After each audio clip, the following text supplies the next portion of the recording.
श्रीगोपालाष्टकम् यस्माद्विश्वं जातमिदं चित्रमदर्घ्यं यस्मिन्नानन्दात्मनि नित्यं रमते वै यद्रान्ते संयाति लयं चैततशेषं तं गोपालं सन्ततकालं प्रतिवन्दे।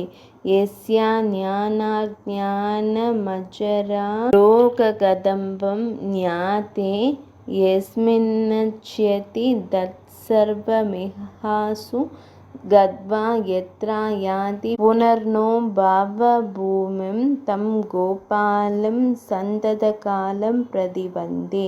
दिष्टन्नन्तर्यो यं यत्येतदजस्रं यं कच्चिन्नो वेदजनो अभ्यात्मनि सन्तं सर्वं यस्येदं च वसे तिष्ठति विश्वं तं गोपालं सन्ततकालं प्रतिवन्दे। धर्मो अधर्मेनेके तिरस्कारमुपैति काले यस्मिन् मध्यस्मुखैश्चारुचरित्रैः नानारूपैः पादिददायो अवनिबिम्बं तं गोपालं सन्ततिकालं प्रतिवन्दे।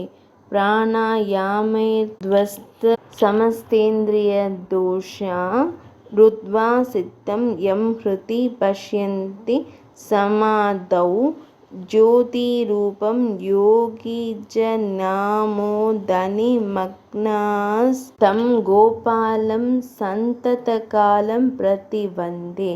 भानुचन्द्रश्चोडगणश्चैव हुतासो यस्मिन्नैवापादि तडिच्छापि गदापि यद्वासा सापादि हंस्तं जगदेतत् तं गोपालं सन्ततकालं प्रतिवन्दे। सत्यज्ञानं मोदमवोऽसुरनिगमायं यो ब्रह्मेन्द्रादित्य गिरिसार्चितपादः सेदे अनन्तो अनन्तधनावं तं गोपालं सन्ततकालं प्रतिवन्दे।